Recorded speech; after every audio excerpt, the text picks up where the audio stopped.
தற்போது வேலூர் மாவட்ட கல்வி அதிகாரி சஸ்பெண்ட் செய்யப்பட்டிருப்பதாக அண்மை தகவல் வெளியாகியிருக்கிறது. தேர்தல் பணிகளில் சுணக்கம் காட்டிய வேலூர் மாவட்ட கல்வி அதிகாரி நேசப்பிரபா என்பவர் பணியிடை நீக்கம் செய்யப்பட்டிருக்கிறார். அது தொடர்பான அண்மை செய்தியை நாம் பார்த்து வருகிறோம். வேலூர் மாவட்ட கல்வி அதிகாரி சஸ்பெண்ட் செய்யப்பட்டிருப்பதாக பள்ளி கல்வித்துறை இயக்குநர் அறிவொளி தெரிவித்திருக்கிறார். தேர்தல் பணிகளில் சுணக்கம் காட்டிய வேலூர் மாவட்ட கல்வி அதிகாரி நேசப்பிரபா பணியிடை நீக்கம் செய்யப்பட்டிருப்பதாக தகவல் வெளியாகியிருக்கிறது. இதுகுறித்த கூடுதல் விவரங்களை செய்தியாளர் மணிகண்டன் வழங்க கேட்கலாம்.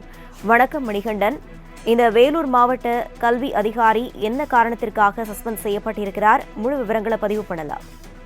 வணக்கம். 12ஆம் வகுப்பு பொதுத் தேர்வுகள் இன்று தமிழ்நாடு முழுவதும் காலையில தொடங்க இருக்கிறது. அதற்கான அனைத்து ஏற்பாடுகளும் தயார் செய்யப்பட்டிருக்கிறது. அதே போல ஒவ்வொரு மாவட்ட கல்வி அதிகாரிகளுக்கும் குறிப்பிட்ட அறிவுறுத்தல்களை தலைமை பள்ளித்துறை என்பது வழங்கியிருக்கிறது. ஒவ்வொரு மாவட்டத்திற்கான அனைத்து ஏற்பாடுகளையும் நேற்று மாலைக்குள்ள முடித்து தேர்வு அறைகளை மாணவர்கள் தேர்வு எழுதுவதற்கு தயார்படுத்தி வைக்குமாறு பள்ளிக்கல்வித்துறை தலைமையிலிருந்து அறிவுறுத்தல் வழங்கப்பட்டிருந்தது.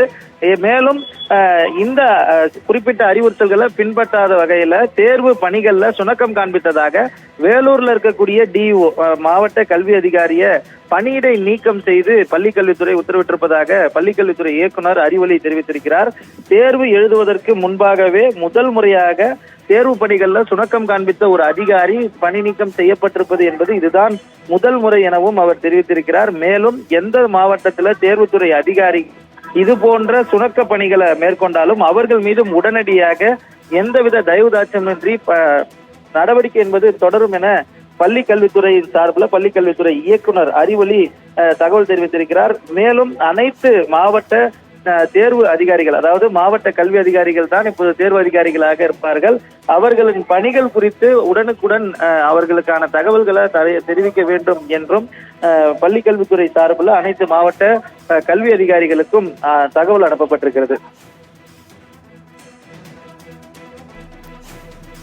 தகவல்களுக்கு நன்றி மணிகண்டன்.